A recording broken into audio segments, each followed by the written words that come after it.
Welcome to my exhibition, Remittance, which draws its title and inspiration from the global remittance economy fueled by migrants and immigrants. The work in this Above the Equator gallery show thematically explores the physical and emotional journeys undertaken by documented and undocumented California and Hawaii, Filipina and Filipino immigrants. The paintings honor migrants supporting multiple generations through their labors abroad while inhabiting the literal and imagined liminal spaces between nations. I'm Melissa Chimera. I am the solo artist in the exhibition Remittance, which is here at Above the Equator Gallery, and I'm here today to present to you my work that's in the show. So I would like to start off with this first painting here called The Caregiver. It is a portrait of a woman that I had met last year and interviewed. She was someone who had overstayed her visa to take care of her mother, who was sick with cancer. And as a result, she was living in the United States illegally, but giving care to her mother. And I was really moved by her story because she was banned from the United States for 10 years for overstaying her visa. She was back in the Philippines, had a child, and then was able to come back and be reunited with her family under a visa legally.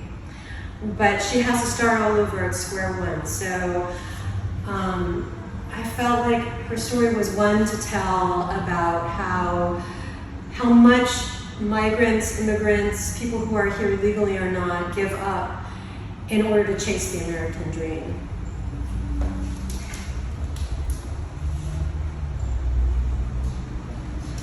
So similarly, there are these twin portraits which were also based on my interviews with two men. This one's entitled The Dissident, and this one is entitled The Provider. This man here, whose face you can't see, I've left him out intentionally. He is under threat by his home government in the Philippines because he has been a human rights worker. His wife was murdered a handful of years ago, basically protecting the poor and working for the landless. And as a result of his vocal opposition to how people are treated, of course his wife as well, he's now under threat for arrest and who knows what. So he's now here trying to seek asylum, while his children, again sort of referenced in these silhouette figures, are left behind. He's now remarried, but he's also left his second wife and his children behind while he seeks safety and a better life.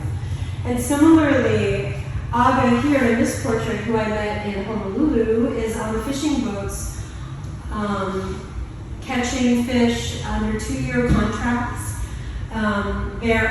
The fishermen are unable to leave the boats. They are permitted to work, but they have no status in the United States. So I was again moved by the fact that he is leaving behind his family. He's separated from them in pursuit of economic betterment that is totally unavailable to him back home in the Philippines. And then this painting here, the title painting called Remittance, this also features a couple of people that I interviewed, these two on the left and right, and the center gentleman here who's also a fisherman. I was really moved by the fact that they are inhabiting, all of these people are inhabiting a liminal space, literally between two nations, between the Philippines back home and between America. And I wondered how that affected them psychologically, so I wanted to know how they cope with that. And it's really incredible to hear their stories of resilience and fortitude and just putting one foot in front of the other. And while they have a certain amount of decision making, they're certainly not required to take on these jobs or required to be here. There's very little agency for these people who come here with so little economic opportunity or under political threat. And so really, when you talk about agency, there is virtually none for people who are like them, living in the liminal space. And I used a pattern up here that is native to Luzon, the northern Philippines, which is hand-painted onto the raw linen that you can see up there at the top. There's also the traditional fishing vessels and mangoes and cell phones and the idea of abundance and chasing that abundance at all cost. On the other side of the wall here is my family's immigrant story, which dates back 90 years ago. It starts off with my grandparents here, but this painting is a portrait of me, stitched in silk, on top of my great-grandfather's portrait. He was a field worker who came from the southern Philippine islands in the 1930s, I believe. And he, like the others I mentioned, left behind his wife and his daughter for several years while he came to work in the cane fields. My grandmother over here, she is his daughter, Segundo's daughter. I was really close to my grandmother, Andrea, under the moringa tree. The moringa tree represents a food source for many Filipinos and for lots of people around the world. And I have fond memories of her making kalumugay soup, so that's why that's in there. The stitching that you see in front of my grandmother's portrait comes from her citizenship documentation.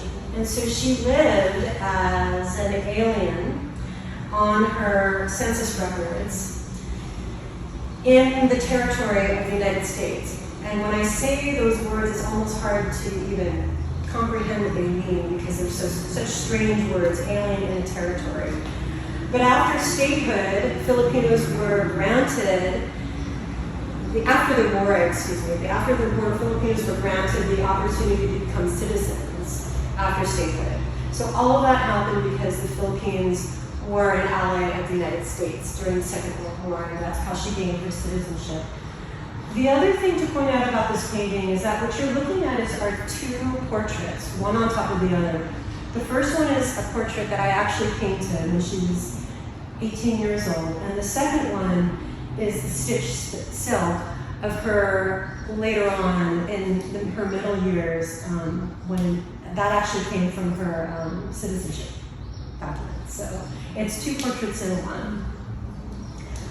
Last but not least, this painting here is called Cane Field, Tudulo, and Segundo. This is my grandmother's father here behind, and then my grandmother's husband, Tudulo, or Ted, right in front of him. And again, I have these two images working one on top of the other. The background that you see is of a cane field scene. So you see these sort of, the unpainted surfaces are branches of cane, like a cane field worker hauling, but they're also dressed in their fine portraiture attire, which would have been like tuxedos. And so it was really common for immigrants of all different ethnicities to take these portraits in those days to send back to their family to show how they had made it in America. And so I thought it was a really interesting contrast with the work, which is so physical and for which my grandfather lost one of his fingers. I thought it was an interesting contrast to put all of those images, to stack them on top of each other. And the final element I wanted to talk about was just that there are these lines that you'll see, and those come from my grandfather's labor card. So for all new immigrants, 100 years ago, they would print your fingers as if it was like a police station. And, they were keeping record about what plantation they sent you to, how often you worked, if there were any problems, etc. And the center fingerprint is actually my grandfather's forefinger on the right-hand side that he lost when he was connecting two train cars on the plantation. So while we have a full set of fingerprints from his labor card, this is the one that's missing later in life, after he left the plantation. The text reads, "The laborer is worthy of his hire," and that comes from a labor report that was commissioned about the status of Filipinos by the territorial government. They actually asked the military to do it because there had been labor protests by Filipinos against unfair, unsafe working conditions. And so, long story short, this particular report paints a very rosy picture of Filipino life on the plantation, and that the laborer must be worthy of his hire. And that is something that I feel immigrants today, as back then, must constantly be measured to, the standard of value and worth for the work that they give us. So it's interesting because their story ties in with the labor movement in Hawaii, which is so strong for minorities, which we're so proud to have. Immigrants and laborers fairly represented in Hawaii, unlike in many other places at that time. So this is not only a snapshot of their life, but also a snapshot politically of what was going on in the labor movement back then. And that is all I have for you today. Thank you so much for tuning in to my exhibition, Remittance.